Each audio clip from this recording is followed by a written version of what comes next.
Hello and welcome to everyone. We are so excited you could all be here for today's webinar. My name is Mary Mall. I'm the graduate assistant for the Zaire Institute, and I will be going over our agenda as well as helping with this online platform. We will begin with our host, Jennifer Llewellyn, introducing our guest speakers. After the presentation, there will be time for questions and answers, which will be moderated by our host. After the Q&A portion is concluded, I will share a few announcements related to the Zaire Institute and the Center for Justice and Peacebuilding, and then the webinar will be closed out with remarks from our host. We hope you are all able to stay until the end, but if you can't, there will be a recording of this webinar posted on the Zaire Institute's website and YouTube channel by early next week if you'd like to watch it again or share it with others. For today's webinar, comments and questions may be submitted through the comments section on the platform you're using to view the webinar. Most likely that's Facebook. Our host will be facilitating the Q&A portion after the presentation. Thank you, and I hope you enjoy the webinar. Now I'm going to pass to Jennifer to introduce our presenters. Well, hi, it's a real pleasure to be here and to have the opportunity to be part of this important series of webinars that the Zaire Institute supports and puts on to expand our thinking, our imagination, and support all of our work in the field of restorative justice and more broadly thinking about the applications and possibilities for a restorative approach. Today, we want to spend the time with you hearing from and thinking together, talking together a bit about the idea of restorative communities. So my name is Jennifer Llewellyn. As was indicated, I'm coming to you from Halifax, Nova Scotia, which is the unceded territory of the Mi'kmaq people, where I'm really fortunate to live and learn, and specifically to work in the area of restorative justice in a space that's been so well cared for and nurtured with the wisdom and knowledge of the Mi'kmaq people. We're here to I spend much of my time working at the Schulich School of Law at Dalhousie University, where I'm the chair in restorative justice and the director of the new Restorative Research, Innovation, and Education Lab.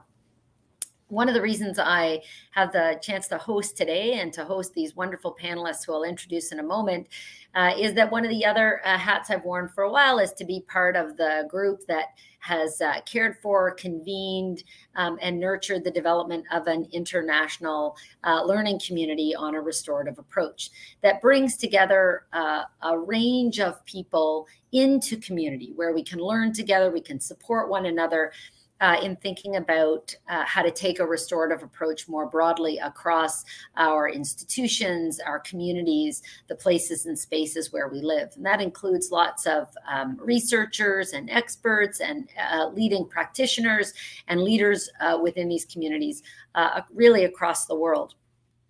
Today, we've been given the opportunity to talk about that work as part of the international learning community and those who've been doing this work within their own jurisdictions. We've titled the webinar Restorative Communities, not because we want to signal any kind of difference or departure from some of the energy and the work around restorative cities, or provinces, or states, or countries, or smaller based communities, but because we want it to be inclusive of efforts to really think about what does a restorative approach to justice that sees justice as about just relations and the way we need to foster and support the building of communities grounded in these just relations. What does it have to offer across these kind of jurisdictional arrangements at the level of cities or states or communities to who we are and how we are together?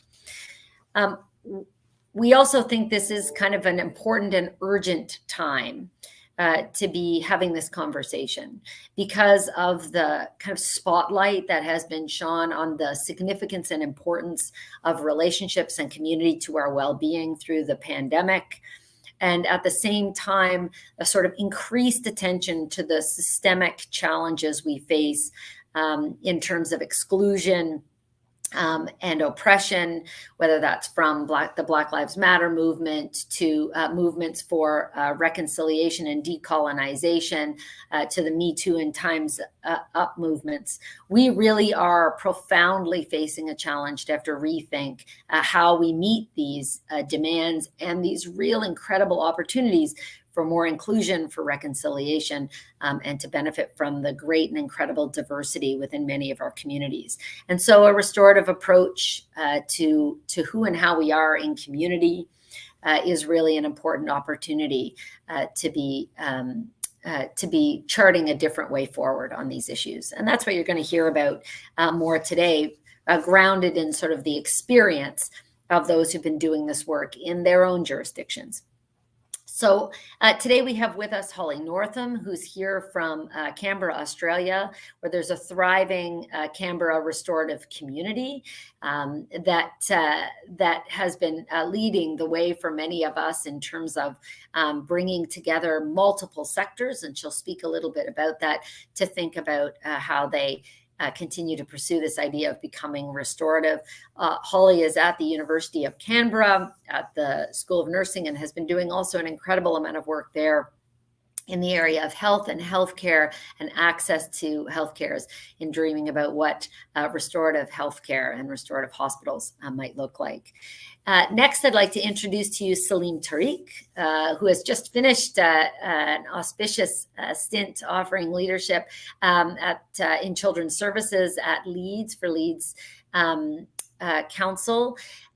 Salim is now working with the Center for Restorative Practices in Leeds and has been integral from the beginning of its journey to Leeds becoming a child-friendly city and utilizing kind of a restorative approach as part of that sort of vision of what a restorative community, restorative city might look like. And brings lots of experience in thinking about this from the perspective of well-being for children, their families, and communities. Next is Ivo Ertsen, who is coming to us from Leuven at in Belgium. Ivo may join us in a second. I'm guessing we had a bit of tech problems, so I'll introduce him to you, and then as we can sort of pop him into the meeting, we will do that. Ivo's given a lot of convening leadership and early energy to the ways in which the European Union and the EU Forum on Restorative Justice has taken up this idea of restorative communities to support its expansion and growth in Europe. And is currently also providing significant leadership on the development of a restorative justice encyclopedia that looks across the regions around the world at both restorative justice and where it's contributing to growth in the criminal justice system and beyond. And then Estelle McDonald. Estelle's coming to us from Hull. So certainly I won't say I've saved the best for last, because then there'll be a problem with Leeds and Hull. But certainly we were all deeply inspired by the early efforts of Hull to imagine themselves as a restorative city. And Estelle was the leader in that, as that dream started around children, around schools, around education, and around the significance and importance of the community that surrounds them for our well-being. And out of that, Estelle founded the Hull Center for Restorative Practice. And we've all benefited greatly, particularly across the international learning community, from that leadership then and now.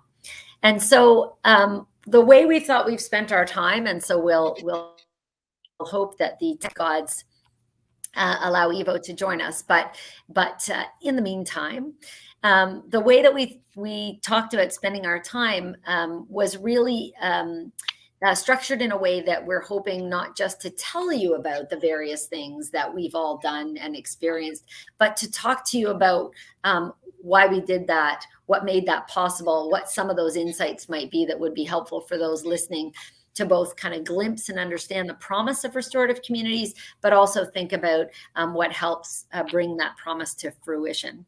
And so I thought I'd start by, in addition to my sort allow me to say a little bit more about what your connection is to building restorative communities, what your experience has been in terms of the places and spaces that matter most to you as restorative communities. And I wonder, Holly, if you might start. Thank you so much, Jennifer. And it's such a pleasure to be here. And from the land of Ngunnawal people, unceded land here in Australia, in Canberra, the Australian Capital Territory is the capital of Australia. Look, it's been such an amazing journey becoming connected to a restorative community. My role has slipped in on following many other people who've been working and building in our community for many, many years. And I think that that I've been lucky because I was working in the healthcare sector, looking at some difficult experiences people had at the end of life, and I got connected with the local university. And at that point, that was at the Australian National University, and some very key figures in the restorative movement guided, supported, and mentored me into what a restorative community could be like, and it helped me to develop a vision that I could link to my own work as to how we could be different in the healthcare settings that I was so familiar with. And from that point on, my understanding and my knowledge has grown, and obviously the connections that we have here and elsewhere have been so critical in giving me a lot of hope as to what our future can look like at a time when sometimes the places and the organisations and institutions I've been working in have seemed to be fairly without hope. People feeling a little bit despondent, and getting some cultures of were actually described as cultures of despair. So this work and these connections, it's a human connection, and those really wonderful relationships that have helped me to come to this point today. The work that I'm doing at the university, which connects, it's a flow on from that initial work in my PhD, which looked at organ donation and families' experiences of agreeing or declining to donate their loved ones' organs, and that brings me to here. So it's really deeply personal work, deeply relational work, and it's really about, as Jennifer mentioned before, just relationships between the people around us, and how, as in my professional capacity and my personal capacity, I can help facilitate those in my community. It's so powerful to have the chance to hear sort of these origin stories, and from the three of you who've been so deeply involved in the origins of both the idea and making it happen. And so I wonder if, Sal, if I can turn to you to talk about your connection to this idea of restorative communities through your work and experience and leadership and leads. Yeah, hi. It's evening time here, so good evening to everybody around the world, whatever time it is with you. It's great honour and privilege to be here talking to you about our experience. As Jen said, I've been a senior leader in child welfare and education in Leeds until recently, when I've started to work a bit more closely around government policy and practice implementation through the Leeds Relational Practice Centre. And we're working with a number of authorities across England, where I think we're getting significant evidence now of the approaches that we've been taking being really successful. We've seen in the work, we've seen a significant shift in, particularly around child welfare work, from a very bureaucratic, process-oriented practice to a relational, humane practice that's led by communities and families. In the process, unsurprisingly, what we've seen are children's outcomes improve dramatically in these areas. We've used restorative principles to engage the business community, private sector organisations, public sector organisations, the third sector, national government organisations in a place to come together and prioritise children's needs in a particular area. So Jen mentioned child-friendly Leeds, and our approach to this has been about trying to create a social regeneration as well as a physical regeneration in a particular place, and restorative principles have played a huge role in that. Part of the work has been about looking at the places that we work in, and you might have a central place in a city or in an authority or a business district where there is great physical regeneration going on. There's huge economic success. But I guarantee what you will find less than a couple of kilometres away will be significantly deprived communities where children are growing up who are not in touch with that success, with that physical and economic improvement that's going on. And using restorative principles, what we've persuaded people in a number of places to do is to try and become a child-friendly place, so that actually those children that are growing up in families and communities where there is economic deprivation have aspiration and actually turn up in those places where the economic activity and physical regeneration is taking place, because that opportunity for us all to come together and work with a generation of children and young people where we disproportionately invest in them pays back a place, because they then start to fill those physical spaces. They have a loyalty to the place. They have aspiration, the right skills, the right attitude and approach. And so you get this idea of a social as well as a physical regeneration in that place.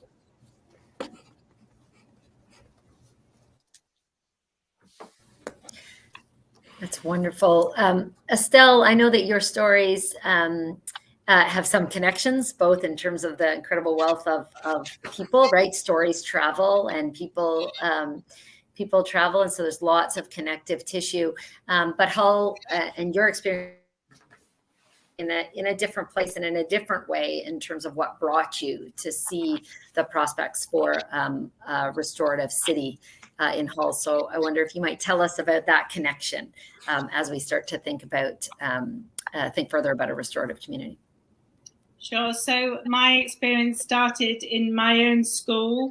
I was head teacher of a very challenging primary school in the city of Hull, which we moved with my team from special measures to outstanding. So it attracted a lot of interest.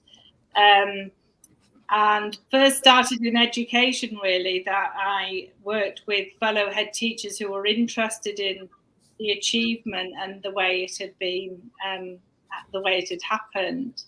I always say I put out 30 chairs in the school hall to talk about restorative practice and how we got in the place we were just in that little school, and over 200 people turned up because there was such a need in the city for something, for some answers. And that result captured the imagination of the city, but particularly of the Director of Children's Services at the time, Nigel Richardson, who after literally an hour in the school understood what was happening and really wanted to push it out into all of children's services. So I had the opportunity really to become instrumental in supporting that in a leadership capacity for a number of years, and helping train all with a group of people, all the people who worked with children and young people in the city. And it really did capture the imagination of and the interest of everybody, but had some very strong leadership, not from me, but from Nigel, and a very strong directive of this is how we're going to do things. So the connection with Sal is that Nigel then moved on to Leeds to do the same in Leeds, and Sal took it from there as well. So we've been on a fabulous journey really together. But I'm now, Hull still has very strong restorative work in it, but I'm now based in schools, working with schools. I head up the Learning Partnership in Hull, which works with the local authority and all the other agencies. And restorative practice still, a very, very big driver and culture, and recognisable in many policies throughout the city. Well, that's amazing. And also amazing is that we have managed to overcome tech challenges through no credit to me, and all credit to the folks backstage or behind the scenes. So with much gratitude, we're glad to have Ivo with us now. And Ivo, I wonder, I'm not sure what you've been able to hear from the background, but as we've been hearing and starting our conversation together, I've asked each of us to share sort of the connection to the work on restorative communities, to be thinking about this idea. And as I introduced, I know your connection grows out of your longstanding work in restorative justice, but connect it with the EU Forum. So I wonder if and of course in Belgium. So I wonder if I might turn it to you just to give us an introduction to your connection to this work of restorative community. Sorry for this technical problems so far. So my connection to these cities, well, it comes indeed from my work in the field of restorative justice as an academic researcher, but also as a practitioner. And we have found it always important in our Institute of Criminology in Leuven to be connected to society, to developments in society, and to be in a certain way at service of society. And so we have also quite a lot of experience with action-oriented research or participatory action research. And as we have been involved in starting the first restorative justice programs in Belgium, in my country, from within the university, we have also we have always also tried to further develop and refine the practices of restorative justice, and to underpin it also in a theoretical way, let's say. So we have always been in a kind of connection with this field of restorative justice in Belgium, but also, as you mentioned, Jennifer, in Europe and internationally.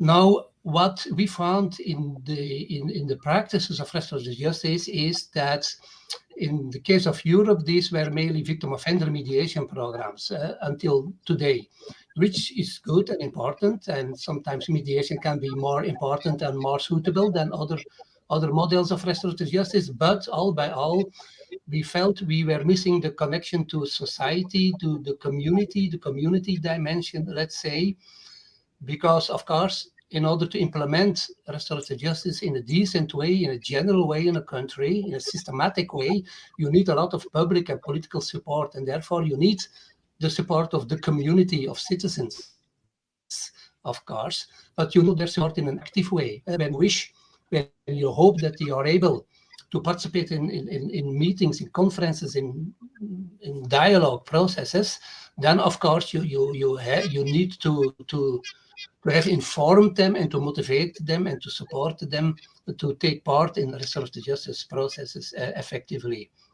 So this was the main reason why we were looking at widening our scope of research and action as well, and building this kind of relationship with society. And we also found in that period that a lot of theoretical thinking and writing in the field of restorative justice is about the relationship with the justice system, with the criminal justice system, the complex relationship. But the relationship with society, with community, has not been reflected upon that much. At least that was our feeling. So these were all good reasons, both from practice but also from theory building and research, to find more connections with society at large, with the community. And therefore the idea emerged to reach out much more proactively to society. And so the idea of a restorative city, in our case in Leuven, came to the fore. So that's in a nutshell how we came to that field, I think. So even this brief go around, right, shows how incredibly rich an opportunity this is to have a conversation amongst all of you, because it's remarkable, right? If we just even look around the screen or the circle, that what we see are people starting in positions connected to health and healthcare, to child welfare, to education, to the justice system. And who all, when they started thinking about justice in this different way, taking these restorative principles to the ways in which we think about what's happening for those within those systems, within those communities, that we see what's necessary for just relations, for well-being, for care, right? For learning, for us to be safe. That all of those insights lead us to understand that a restorative approach is more than just an attraction to a particular technique or a set of tools, right? That's not what's driving all of us. It's that in our various systems, we start to look at things differently. And when what we see is connection, the significance and importance of connection, the significance and importance of relationships.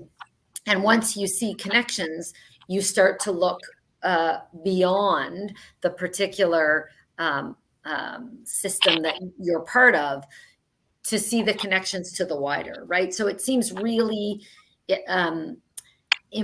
instructive as we hear your connections and your stories to this work, that you all started with focuses in different areas, but through those different areas came to see the significance and importance to your own work, to the work of health, to the work of child welfare, to the work of education, to the work of justice, to be understanding its interconnection to this broader level, at the community level, at the city level, at the state level. And so I'm beginning to glimpse what difference, that's certainly been true for us in Nova Scotia, where we started with a pretty robust restorative justice program, but for young people. And so sort of merge those insights about what's required then, the sort of, once you start to do work restoratively in that just way, you realize where else you need to go and who else you need to include. And so I'm already glimpsing some of your answers to what difference this made, right? Why you did this from the places and spaces you were. But I'm keen to hear you talk a bit more about why we should want to approach communities restoratively, what difference that might make, right, out of your experiences.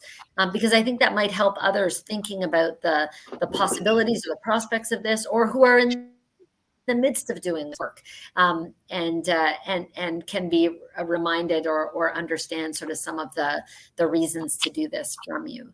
So my question for our next round is why take a restorative approach to communities? What difference does this make? What difference can this make from your experience? So Holly, I wonder if I come back and start with you again.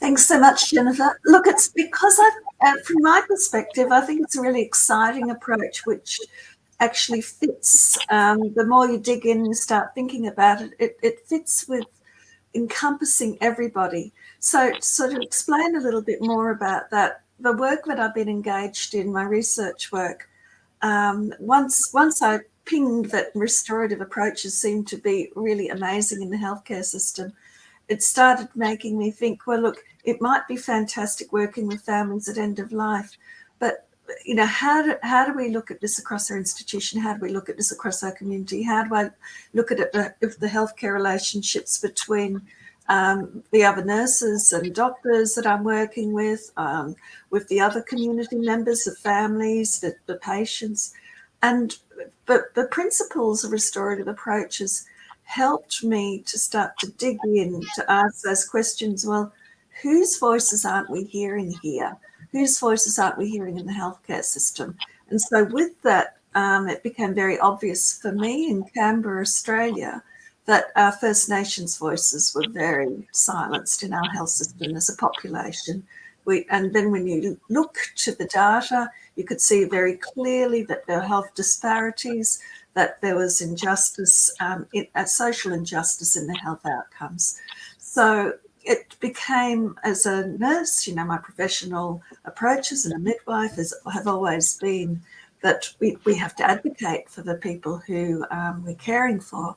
And my experiences had been that those healthcare relationships had often been tinged by racism and various other things. So I started to work closely with some of the leaders of the First Nations community in my city, the Ngunnawal people, and they helped me to understand their biggest fears, their biggest desires, which started with their children and continued in a life way. Now, in my research work, it became very obvious quickly that when you look at a definition of health for Aboriginal and Torres Strait Islander people, our First Nations people here in Australia, it's communitarian. It's about when the community flourishes, so does the individual. When the individual suffers, so does the community. And that fitted very well with the relationships that I could see within our community, in our healthcare relationships, in our wider across the silos of our institutional relationships, justice, education, health, the whole gamut, housing. These, you could see that if we could get these relationships right and make them principled relationships that were just, then we would be solving a lot of our healthcare problems. And if we could get it right at that level with the most vulnerable, then hopefully we can actually, that will have flow-on benefits that everyone will all flourish. So that's the underpinning approach. And so for me, the why is it gives me hope to know that we can actually make a difference. And I know that this is something that I can contribute to. Obviously, this is something which needs lots of people to contribute to, but every day I know that I can get up and make a difference, and my friends can, and my colleagues can, and I can advocate. And I've now built strong relationships within our community who see that same vision, that we can work together better, that we can see each other better, and we can use those restorative principles of listening to voice, for seeking out voice that's been suppressed and hidden, and by elevating that voice. And in my role, I do a lot of trying to amplify a voice. Not my voice, I want to amplify the voices that aren't heard within our community. And so our restorative community work here and my connection with that is very much about amplifying voices that are sometimes not heard. I hope that helps. It does. Sal, I wonder if you could talk to us about why we should care about restorative communities. What difference does it make? What difference can it make? Why restorative communities? Yeah, so I think there's a lot of overlaps in what we've just heard from Holly. I think some of the things that you think about when you say why are just about behaving and operating in humane and just ways. In child welfare work, we come across lots of different scenarios where children have been harmed or women have been harmed in the domestic abuse arena. And when you talk to them and listen to what they have to say about their experiences, quite often what they play back to you is that the system that is supposed to be there to help is one that almost abuses again or harms again.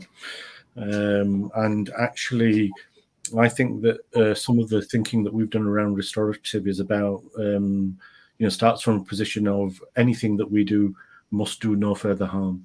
But that when we start to move into this arena of a relational approach, that we are proactive in creating the environment and culture that means that actually those systems and processes don't do harm. Our usual bureaucratic processes lead to a greater level of unhelpful state intervention in families' lives, leading to formal processes and children unnecessarily coming into state care where their outcomes are very poor and also happen to be very expensive. So we spend a great deal of money on this, what I would describe as failure. And when we move away from those approaches to something that is much more humane and relational, something that is just and aspirational. We find solution to the difficulties that families are facing. They find solution to the difficulties that they're facing from within their own communities, and that leads to better outcomes for children, much more sustainable solutions. And guess what? It costs a whole lot less.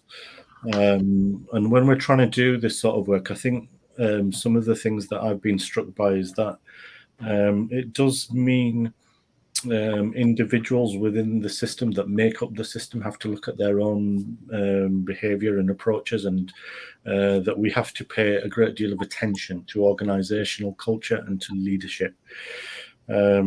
Because if you're trying to create a system and an interaction that happens between frontline staff and families that is humane and just, then you have to have leadership and organizational culture that is humane and just, and those two things are absolutely linked. So if you have a command and control leadership orientation, then I think that tends to be what families and children experience at the end of child welfare processes. But if you make that a relational, proactive culture, then you've got a much better chance of children and families experience. And I guess in that process, people want to work in this type of an environment. Let me tell you, Holly talked a lot about excitement. People do get excited in these type of environments, where there is fear and blame as a primary organizational approach. People are scared. We know enough about the human brain to say that takes them to fight or flight. So if you don't have blame, you have understanding, then you're moving into spaces where people become more creative, innovative. They want to develop and build social capital. And as I say, that is what then children and families feel at the end of it, and it leads to much greater outcomes. So I guess what I would say is when we set out to develop this type of culture, people really do become enthused and inspired. And I often hear people talking about the link to why they decided they wanted to come into this work in the first place. And what we've done in that space is bureaucratize them, institutionalize them. We've driven them towards process rather than towards relationships, connection, and humanity. I love that reminder that it isn't just that we need to be building communities as some activity out there, but that in the doing of caring, taking care, to needs, there are a whole bunch of communities you're contributing to and building within the institutions and organizations and the people who work there. And so it made me think very, very naturally of Estelle, your reminder that you started with these school communities that are every bit as much made up of teachers and people who work there as they are of parents and kids. And so I'm anxious to hear your kind of thoughts for others about, out of your experience, why a restorative approach at a community level, like why restorative communities, what difference do they make? Yeah, well, I totally endorse and agree with what Holly and Sal have said. I mean, why not? When you look at the principles of restorative relational theory, it's sort of everything humanely that we would agree with as people and practitioners. And I think for us in Hull, the why was because there was a massive need to do something different and to pull people together and to pull people in the same direction.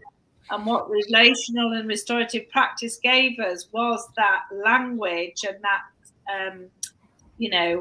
structure, if you like, in which to behave and relate to not just our children and families, but other practitioners, so that we're all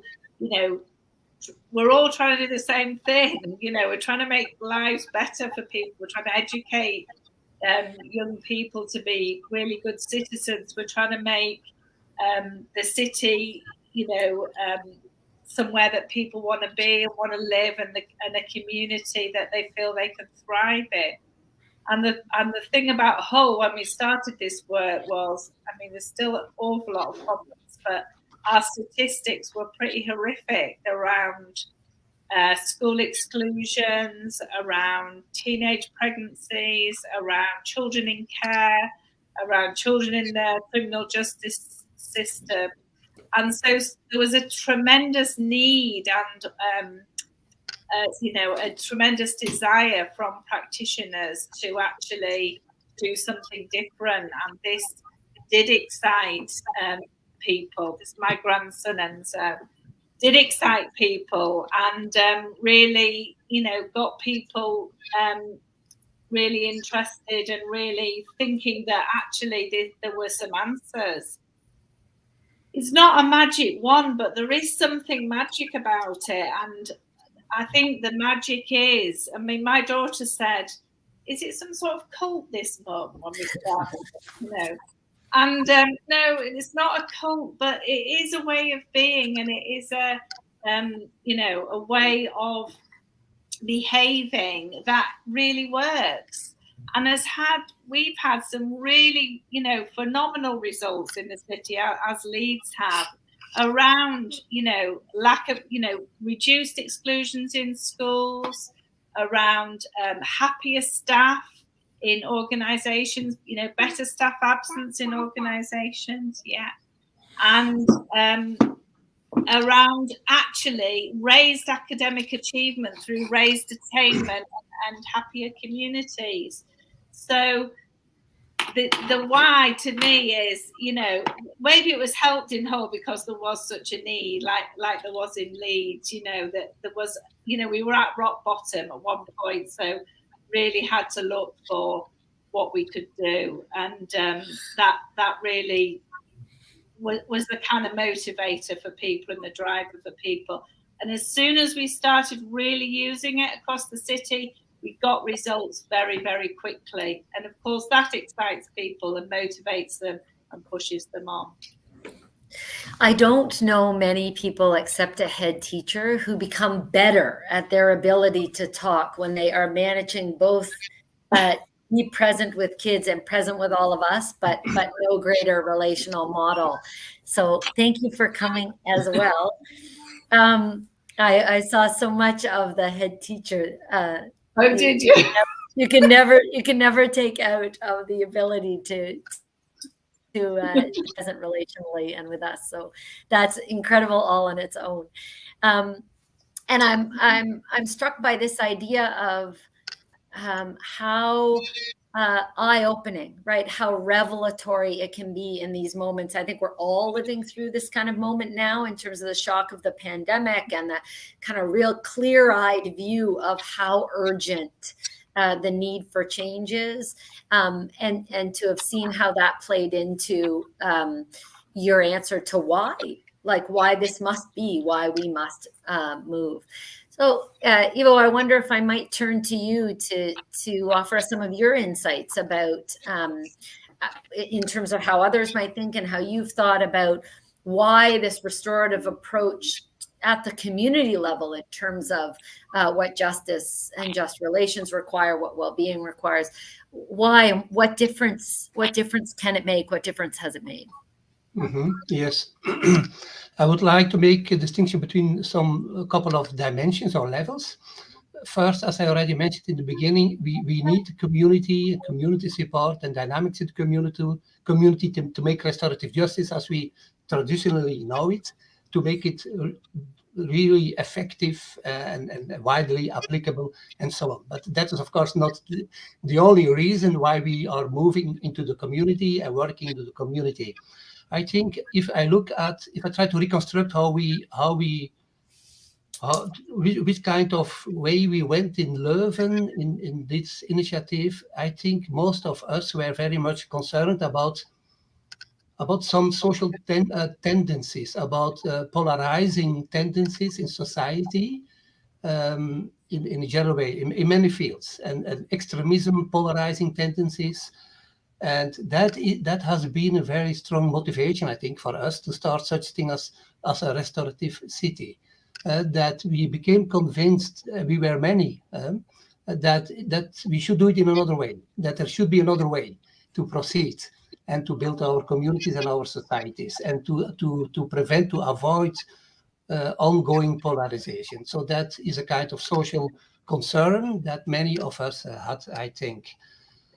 But even then, there is still a value on its own, I think, and that's still another level or another dimension, to involve people in just practices and in justice practices as well. For us, I think the idea of doing justice within the society, within community, remains very important. And we would like to valorize and to take people seriously in their capacity as citizen, as political citizen, as citoyen in French.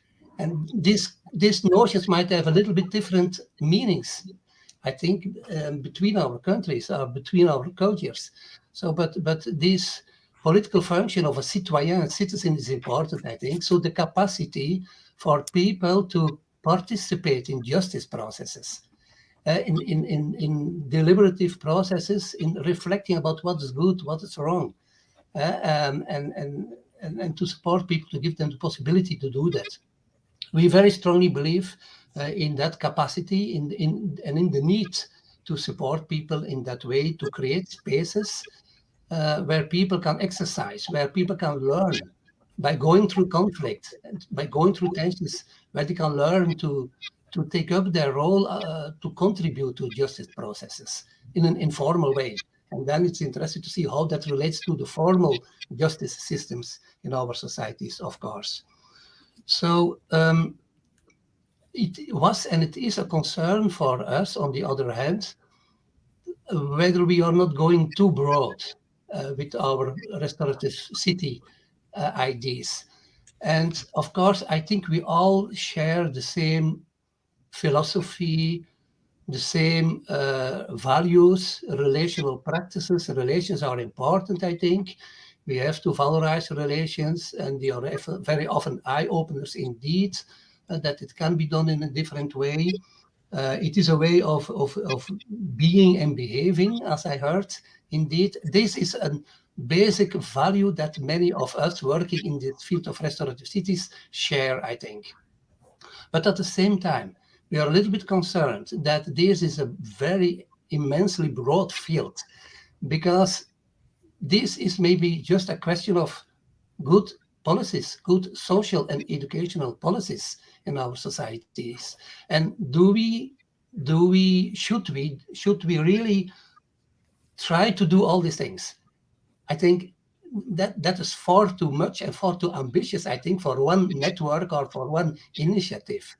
And I would expect, or I think we can expect from social policies that they are taking care for building relational contexts and networks, and build relations in schools, in neighborhoods, and so on. So this is not just the responsibility, I think, of a relatively small group of people working in the field of restorative justice in society. So that is something that I would like to underline here, I think. So I think also we are limited in our possibilities as well at the local level. And if we have a network organization, a restorative city or a restorative community, and we define it as a network organization, so we have individual citizens, but also organizations, governmental organizations, non-governmental organizations, who can become a member of the network. And they subscribe a charter where they subscribe the values and the principles of restorative practices and so on. I think it is important to develop also an action plan to these network members or in that network, and then you must limit your actions in a certain way, because you have also to evaluate the impact of your actions, and that is maybe partly a response to the question of, does it make a difference? Well, we do not know that, whether it makes a big difference. So far, we do not know. That is a challenge for us on how we should evaluate. How should we, or can we assess the impact of such actions?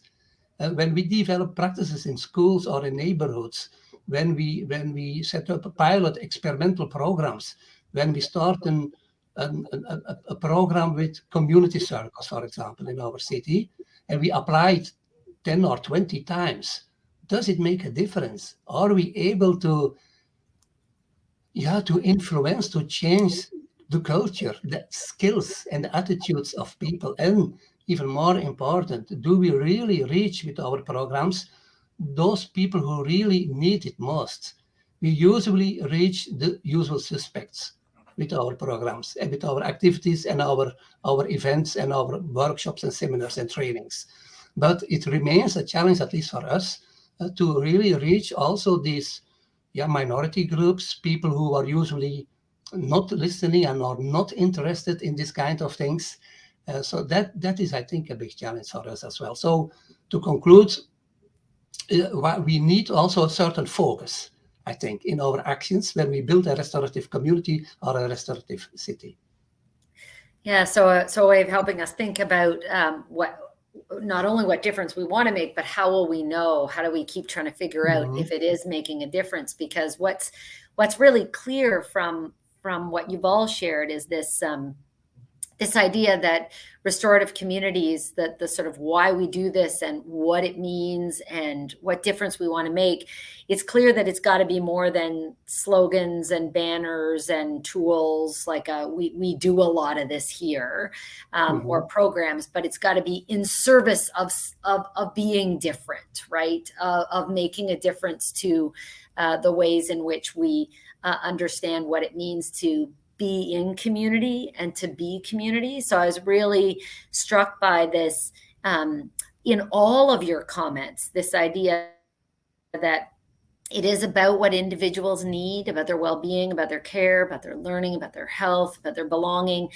But it is also about recognizing that those individuals need community and the collective to be well, and that the collective needs to be attentive to how individuals are belonging and fitting in, right? So this move to be restorative communities isn't just up here at the community level. It has to be connected to the individuals and how they are included, how they are belonging, and this call to be intentionally relational and restorative in our approach in communities is about meeting those needs for connection, for belonging. I love this line about, well, maybe this is just good policy. And I think that's a sign or a mark of some kind of achievement, because it is clearly, as all of you have noted, about how hard it is and the difference it makes in healthcare, in child welfare, in schools. It's not the way we've kind of built assumptions around institutions that are more oriented to the individual than to the connections that matter. But maybe it is that we're coming to a stage where once you get this, once you kind of open your eyes to this idea, it feels, as Estelle says, like, of course we should do this. Of course, this is just good policy. And yet it is different, as I think we experience when you try to begin to work for this change. And that's where I want to take you next is sort of two questions in one, because it's kind of it's one of my failings as a facilitator. I like to do too much in one round. But so this is, how do you get started? And we've kind of heard that in some of your origin stories. So as others might be thinking about getting started, what's important? What's helpful? From the very practical to some of the stuff that Ivo's helped us start to think about, well, you better know what it is you're trying to do so that you can figure out if you're actually making any difference. So what helps get started? And then, as importantly, because we all know these good things start and they have lots of energy and they have lots of momentum at the beginning. And then there's this next challenge, which is, how do you keep going? If this is a journey, if this is not about just be restorative, but about becoming that and being that way as community, how do you keep that going? So one idea, one thing that was important and helpful to get things started, key to the success of starting on this path, and how do you keep walking it? How do you keep moving forward? Holly, I wonder if I'll start with you again. Thank you so much. Gosh, it's been a fantastic conversation. Thank you so much for letting me be part of it. I guess in our Canberra experience, getting started was very much about a few key advocates and knowledge holders, a piece of research that was done by at the ANU by Professor Braithwaite and others, shaming experiments. That sort of got things going. Then as those relationships with those key members of the justice community sort of started to move into our communities and policing, particularly in local cities, local towns, regional towns, things were trialled. And so those connections were strengthened. So it became, these were working relationships, academic relationships, crossing over into institutional relationships and policing, justice system. But that's sort of where we got started. What's made a difference? And I guess I'm going to challenge that idea of a network. We see ourselves as a community. It's those really strong relationships, because those people who started that work all those years ago are still connected, are still really interested and still part of our community. So the way our community is sustaining itself is through elevating those relationships, those really principled relationships, and keeping them close. And this is hard work. So I'm not going to say that any of this work is, oh, yeah, easy, we'll tick that box and we're done. It means that those ideas of we turn up for each other, that we're there when we're needed, that we know that if something's really happening, if I connect to that person, they'll give me advice. It's that really strong relational connection. So an example of how that's played out in a really positive way and is continuing but needs help is a relationship that formed because of the work we were doing here on restorative hospitals. We had a new hospital opening on our campus of our university, so we wanted a restorative hospital. So we thought, but then our relationships told us, we knew within our restorative community, we had the champions who were guiding us work, and they said, well, there's all this work happening in Wanganui. And Jennifer, who is our wonderful host today, was very connected to that work. And so those relationships, those really important relationships between us, helped us to see where there's pockets of excellence. So we took a team and we went to Wanganui and we found out about their restorative hospital and the things that they'd done to become a restorative hospital and their connection to community, which is now, as I went back only a week ago, almost seamless into the community. It's transformative work. It's really impacting community and it's spreading into the wider community. They have challenges because they're doing this really amazing work. They've brought their senior leadership, which is really important, along. They've got the people who are most vulnerable in their extended community, who are also just love the work and love what's happening there. But at a national level, they're doing health system change. And so this is where the risks come, because if people don't know that you're here doing this piece of work or can't see it fully, then there's a risk to it. So I guess the challenges from my perspective of our community is keeping those relationships together, making them visible, lifting up of the communities, where people within the community and activities in the community that are really going well, and maintaining it, flourishing. At the moment, we have around 600 people in our community that we connect with on twice a month. And we did an experiment while I was traveling. I'm a convener for the community. And we come to a certain place, a Zoom link every 2 weeks. And while I was away, I actually got time zones mixed up. And I forgot to remind everybody, but we had already had a discussion about, well, we should turn up for each other anyway. We shouldn't have to have reminders all the time. And I found out that while I was away and I forgot to remind everyone turned up anyway. So it's that idea of we have strong relationships between us all. We want to be there for each other. We actually get lifted up by each other's work.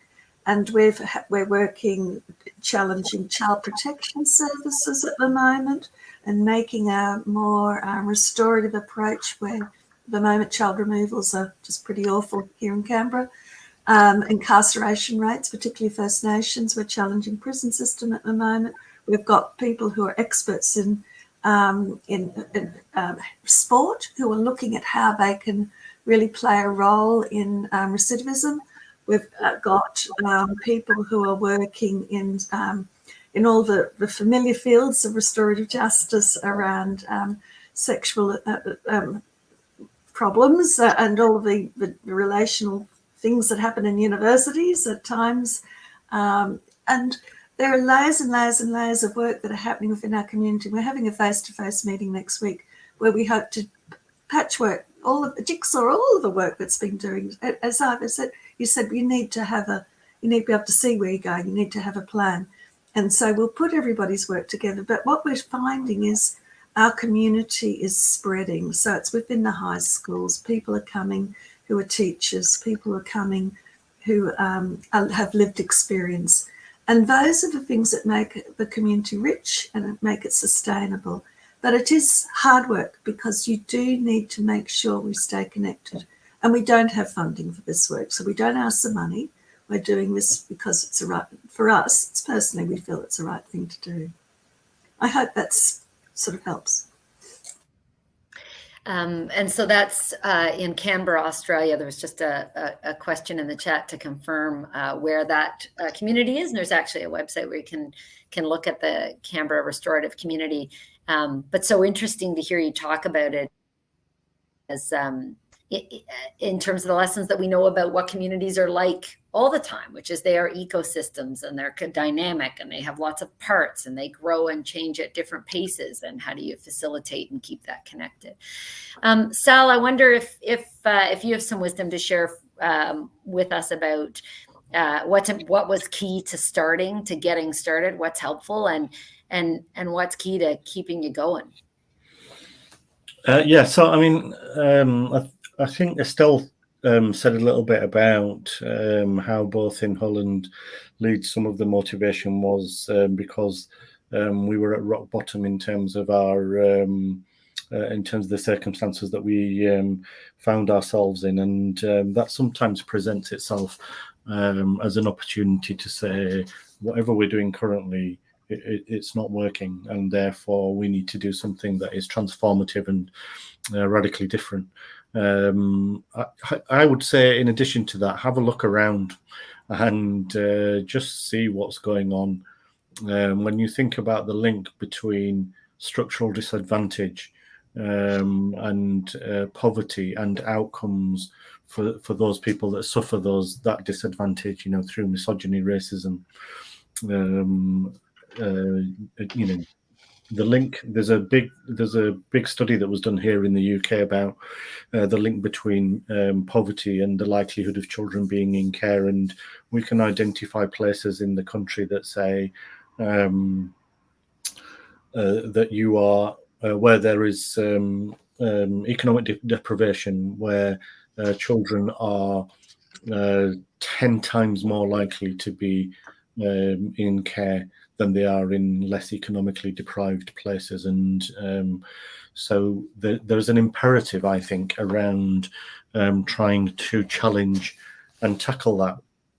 The other thing I would say in terms of getting started is to listen to the people that you're trying to impact, and see what they have to tell you about how you operate impacts them, and how it I talked earlier on about actually doing harm again in a process that's supposed to be helpful and supportive. So I think really truly listening to children, truly listening to families, truly listening to communities, and I think that gives you, all of those things will give you enough motivation to understand that you need to do something very different.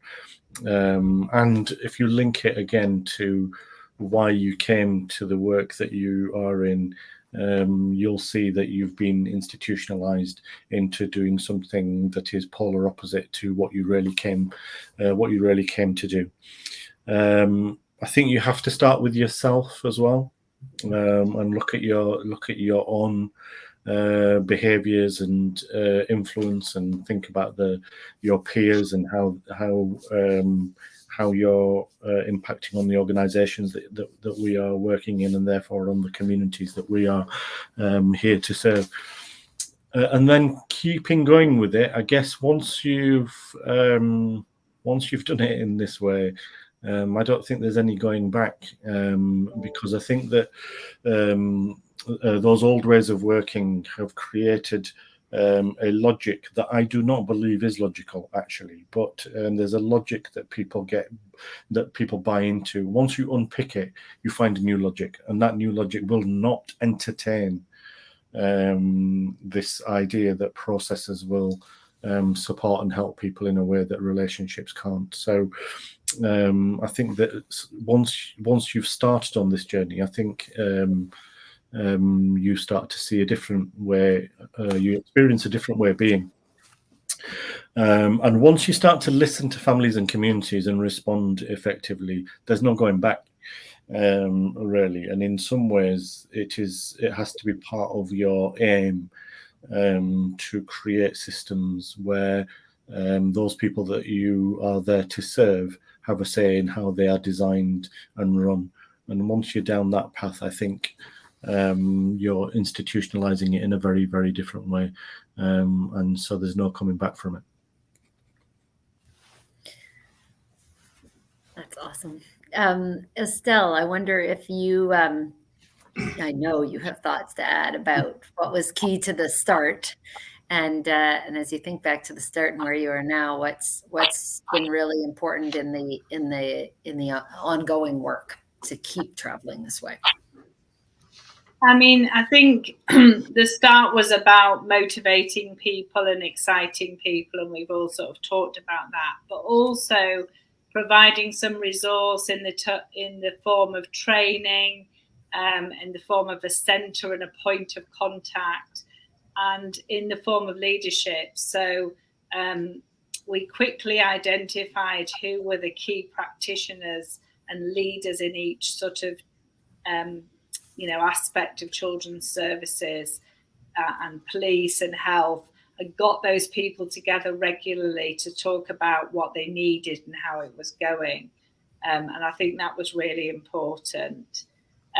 Also, we were lucky that we were able to put on sort of conferences and things like that to pull people together and excite people and motivate them again. And I think, Holly's talked about, and Sal, those links with the wider world. And for us in Hull and Leeds, that was a really strong link around, sharing practice and sharing, stories and so on, and being able to visit just, an hour down the road, go and look at what each other's doing. That was really important. But I think the real sustainability is, like Sal says, there's no going back once you've started, because people like it so much, and it speaks to our humane and kind of professional and our well-being. But the other thing is that it has become part of policy now. So in Hull, in our organisations, I'll give an example, in our schools, part of our HR systems are, restorative in how we deal with things. So if there is a disciplinary or a problem, then our first call is around looking at resolving that in a restorative way. And I think once things become established in practice and policy, then that's how we do things now, which Sal was referring to. I think, like anything, it's hard to, a good relationship, a good marriage, you have to keep working at it, don't you, all the time? And you have to keep working at restorative practice and relational practice. But I think the leaders of it, the people who are really, who really love it and really get it, they're the people that take it forward. And we haven't, in the sense, got that top line leadership in the city with such passion, but we have got leaders in each of our, in youth offending, in the police, in education, in health, in social care. We have got strong leaders who really push this forward still for Hull. So, it's a self-fulfilling prophecy, I hope. It's when you're in it, you're really in it, and you want to carry it on. That's what I would say. Policy helps, though. Policy helps. It's great. Eva, I saw you smiling as she finished. So a good place for you to pick up in the what helped you get started, but what helped you keep going. What's key to that? Yeah, let me first say that many things from my colleagues are so recognizable for us as well, I think. What was helpful for us or powerful in the beginning to start, I think, in the first years was the experience that many people share these kind of things and within organizations. And that there's a lot of expertise already present in many organizations. And it was important for us to have these kind of exchanges, to bring these people and these organizations together and to learn from each other. That was what helped us and what gave us courage in the first years for sure. Then I think in order to guarantee continuity or to keep going on, let's say, well, it is our experience that at a certain moment you need a minimal structure. Organization matters, I think, also in this respect. We have always been very much concerned that we should not structure and institutionalize it too much, because it should be something very open to society, to the community, and flexible and so on. But on the other hand, you need a minimum structure, I think, a kind of organization. And that's also what we did with the steering committee and with working groups and so on. Second, you need, at least that is our feeling, you need some financial resources. We needed to hire a coordinator and a communication specialist to help us, but that costs some money.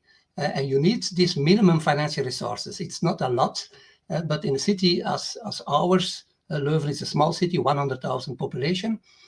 We need 1.5 full-time equivalent to run a restorative city in our view at this moment. So therefore, you need also support from the local government, from the city council in our case, not only for the funding, but also in order to implement many actions and to support many actions and policies, I think. And then finally, of course, you need, as I mentioned already, some strategic activities, I would say. And what is important for us is first awareness building, continuous ongoing efforts to build awareness in society, not only through a website, of course, but also by adopting a communication strategy that you reach also other groups. Second, I think training is important for us. We try to develop training, to offer training to all kinds of organizations. And then third, we try to develop pilots or pilot projects where we try out new models or new methods of dealing with conflict. When there is in a neighborhood, for example, or in one street, a very complex conflict going on where many people are involved in, for example. You cannot solve or approach that with a mediation or interpersonal approach, but you need to use a kind of collective approach there in a methodological way. But we are missing this kind of methodologies very often still. And so we try to make use of these complex cases to try out new models of dealing with these conflicts. So these are these pilots that we try to apply as well. So these are a couple of things on how we try to ensure continuity and ongoing growth, I would say.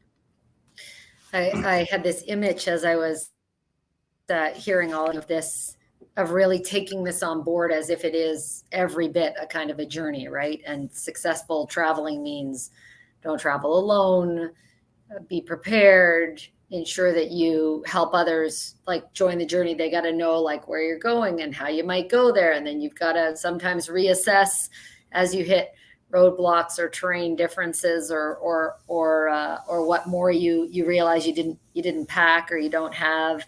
Like there are real ways in which this this idea of how it is that this becomes sustainable is not about reinforcing and keeping one rigid plan and model, but actually about that capacity to be flexible and responsive to the journey, and understanding that you might want to try to go some new places and yet be able to be clear enough in the direction you're going and why you're traveling that others want to join, right? There really is something quite powerful in the advice you've offered from your experiences that feels familiar to that wanting to go someplace and to be able to travel well. And certainly it's clear that traveling well together, even amongst those who are trying to do this, right? Having conversations like this, inviting those opportunities for others to learn from what we've all done well and what we're struggling with is also enriching for those who are just starting out and for those who are trying to continue the journey. A couple of questions have that I'll pose to you from the various platforms in which you're currently being watched. One of them is about thinking about how whether or not, because as some of you have mentioned, particularly you, Sal and Estelle, these kinds of really difficult contexts and particularly economically deprived areas and situations and circumstances, about whether or not that became a real, the questions framed is that kind of a barrier actually in terms of being able to do this. And I saw you frame it as actually maybe helpful in terms of having people see clearly. And also then if you start to take a restorative approach to communities, does that have some impact on the economy, on whether economies become more inclusive and help sort of this kind of growth and development in terms of equity and addressing economic disparity? I wonder, I might start with you, Sal, and then ask you, Estelle, and then invite Holly and Ivo to comment as they wish. Yeah, I mean, I think in my experience and in the field of work that I'm in, as I said earlier, this sort of economic deprivation and structural disadvantage that communities suffer actually lends itself to the work, because I think we have to be much more attuned to their circumstances, because it can be easier in some ways to take punitive, harmful, processy approaches where people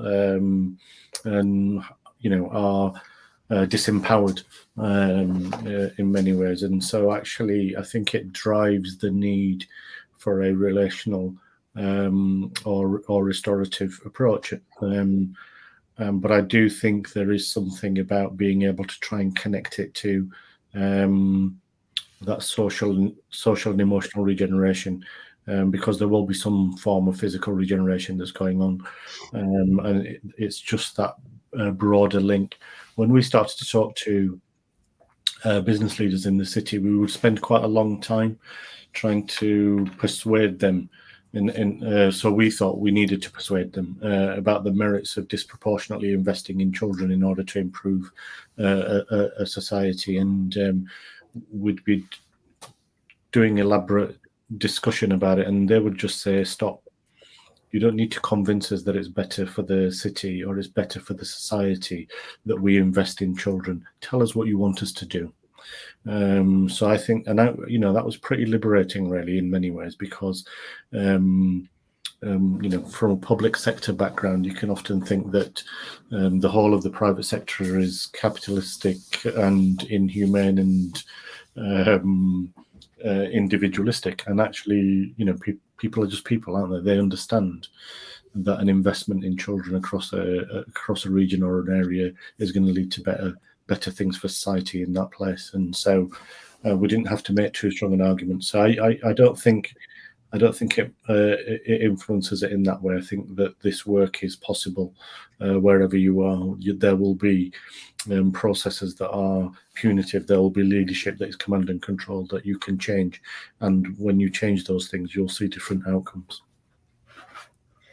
Estelle, do you want to add from your perspective some of these to respond to this kind of question about the role that economic development and places with economic development whether that might be more difficult or it might be more prone, and does it have some impact?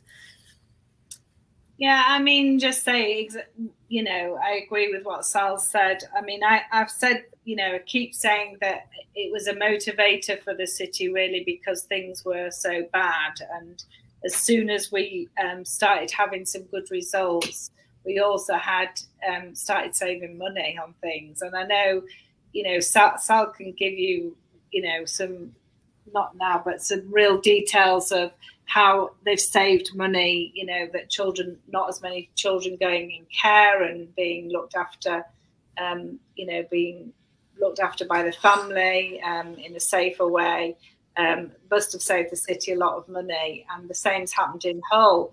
And in terms of education, we had really surprising results on some things, like we never really anticipated how working in a restorative way would really support attendance, both of staff and children. So attendance massively improved when we started using restorative practice, which saved schools a lot of money, particularly around staff attendance, of course, because they weren't having to buy in supply teachers and so on. And it was just because people were feeling happier and had,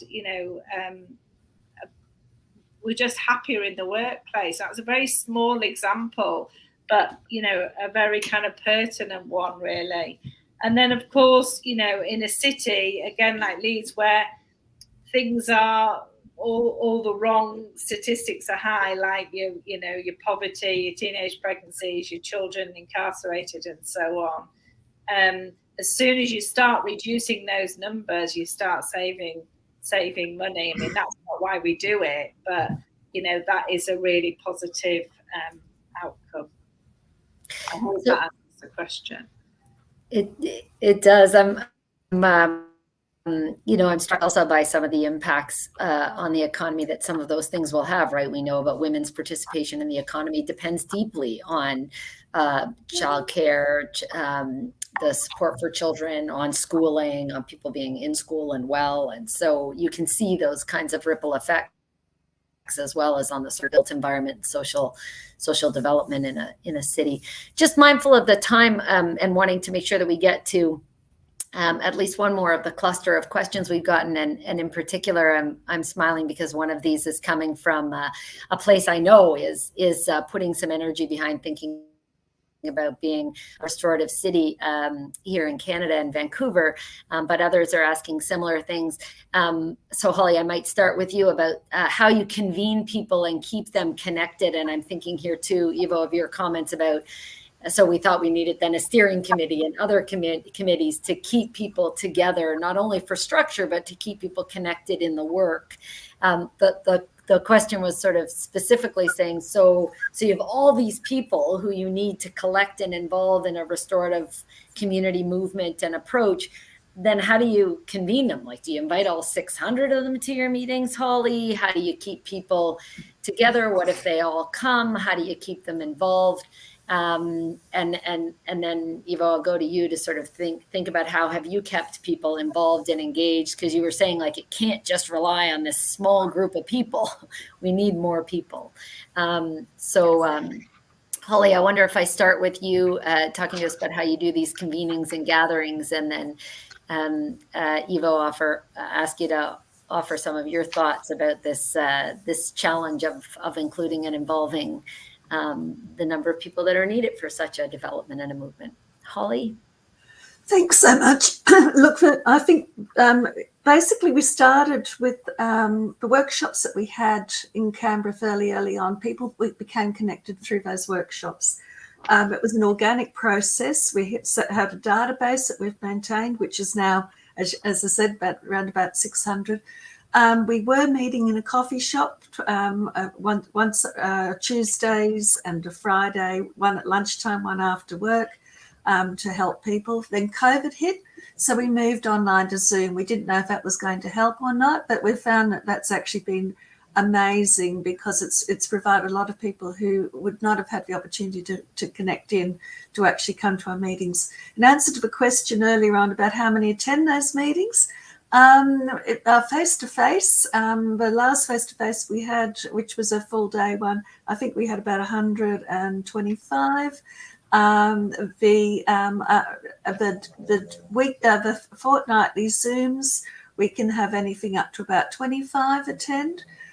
What we do is we sort of, and it's still remaining organic, but we're getting there. I think getting a little bit more structure, as Iva was talking about, is there'll be things that are of great interest to the community. So I try to put links into what's going on that might be of interest to the community. We had a structure where it was an hour's meeting, but we found it wasn't long enough. So we've now gone to 90 minutes, and we'll usually have somebody who's speaking on a particular topic. So, for instance, recently we had our Chief Magistrate come and talk about her role and restorative communities and what she does. So we keep it very connected, and we introduce everyone. We do a Zoom circle when everybody comes in, so they can say who they are. We all know who's in the room. And that becomes about a trust thing as well, because sometimes we have policymakers, politicians who might join us. We have advisors to politicians, and we want to make sure it's a safe place for everybody to speak. So I hope that gives you a bit of a snapshot. That's it. Thanks, Holly. So, Eva, some of the experiences you've had around wanting to make sure it's not just a small group doing all the work and keeping it expanded, but also then how you include and incorporate people in this work and vision. Yeah, first we try to communicate in a broad way. We have a website, of course, and we use more and more social media, although we still have to grow a lot in that respect. So that is one way of reaching people and involving people in a certain way. We have also some public events. At least once a year, we try to organize a big public event with workshops and interesting, attractive things during that day for a large public. Then there's, of course, the network, as I said, the network, the members who are signing a kind of charter, and that has still to grow a lot because it is endless, of course. All kinds of enterprises, schools, organizations, individual citizens can sign that, of course. So that is endless, almost, I would say. That is a way to reach and to involve people and organizations. But I have also experienced that an important condition to involve people is to be very practical, to talk about their daily practices, daily problems. Storytelling is important, to come with stories, to exchange stories, to interview people and to record these interviews and to disseminate them broadly, for example. These are things that are working usually well, I think. And then a final example is that we are starting now to organize once a month or so a cafe, a Leuven Restorative City Cafe, an evening, and it is a little bit the same as what Holly is doing, I think. We invite a person or we discuss a topic at such a cafe evening in an easygoing way, not too difficult, not too complicated, in a nice way. So where we can also drink a glass and so on. So cafes. So we are in Leuven, we like cafes, and for that it's self-evident that we try out these things. But it is still all very experimental, and we have to try it out, and we have to learn all the time. So we did not yet find the format for a restorative community or city. That will still take some time, I think. I'm struck across all your answers that part of the way of getting to a restorative community is to foster and support the development of relationships, connections, and communities. So Sal said at one point, start by listening to those first voices of those who you're trying to impact, of those who need to be central to the work, right? Nothing about us without us, that's part of that connection building and community building, and more than just a consult them, right? Ensure that's part of the center of it. Estelle said, almost in passing, right? We had conferences. We brought people together where they could hear from one another and talk to one another and be excited in this work because they're together in it, right? That kind of consistency of creating space and time where otherwise there's all the demands of tick boxes and achievements and outcomes, to actually sit with the process resonates so well with Eva, what you've just shared in terms of ensuring that people can connect and that it matters to them and it's about the work they're actually doing together. And Holly, your kind of insistence about with regularity, we invite people into community, right? And there is some space for that community to define what they're most focused on and where the energy is, and that will change over time. And that's part of being this kind of being a restorative community in the way in which we're trying to achieve this work and change. So we're just about to close. I thought I would just give each of you sort of a second to offer a final thought as we go around. So one sort of final thought that you want to leave people watching with on restorative communities, and then I'll turn it back over to the Zaire Institute to close us. Holly, one final thought. Look, I think it's this is lifelong work. It's about who you are, and for myself, it's about me questioning every day what I do and if I can do better, and finding that, here in Canberra, the sun is rising at the moment, and it's a beautiful sunrise, and you go, great, today we're going to be doing these good things, and it's about the hope that it can bring. So I think this is really hope-filled work. It's so positive for our future. It does connect to our environment. It connects to everything that we do, and I think it's really important work. So thank you for the opportunity. And so, yes, just for our listeners, all of you heard her correctly. The sun is rising because one of the things that allows you to do this work is to have people that you can rely on to learn with, to work with across the kind of world. And Holly's one of those folks and is so dedicated to this work that she started this meeting at 4 a.m. her time. So you at least deserve a sunrise for that. Sal, final thought, final words.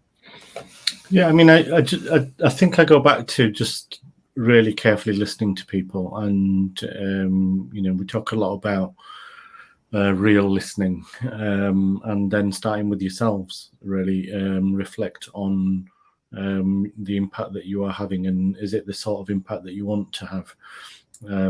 I just go with that, and then build bigger connections from there.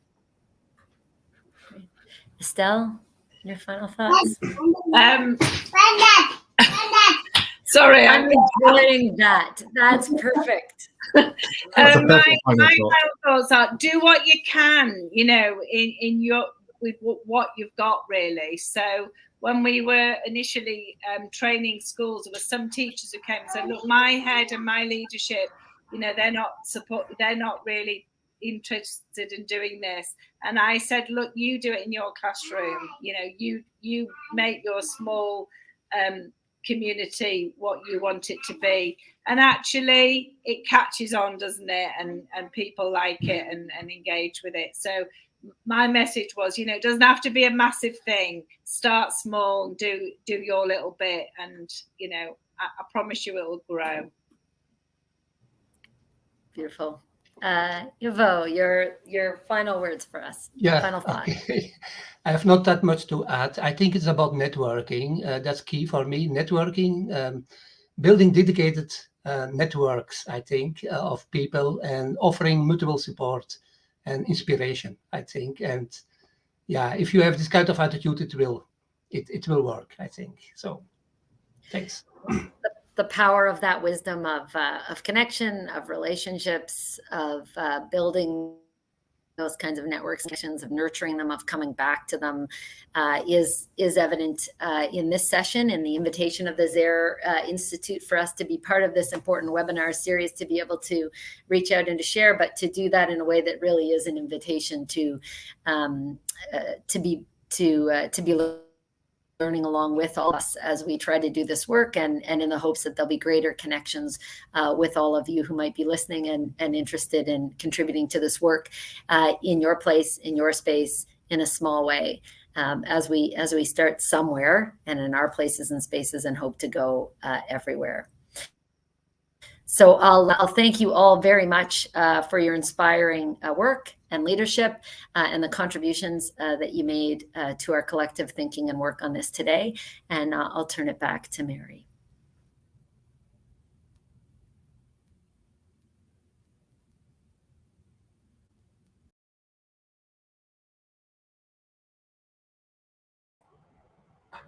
All right. Hello, all. I just wanted to say thank you to all of our guests for sharing your powerful work with us. Before we close, I just have a couple of announcements. We have an upcoming webinar, 2 Threads, 1 Tapestry, a Settler Indigenous Conversation, on December 14th, so next month. So join us for that.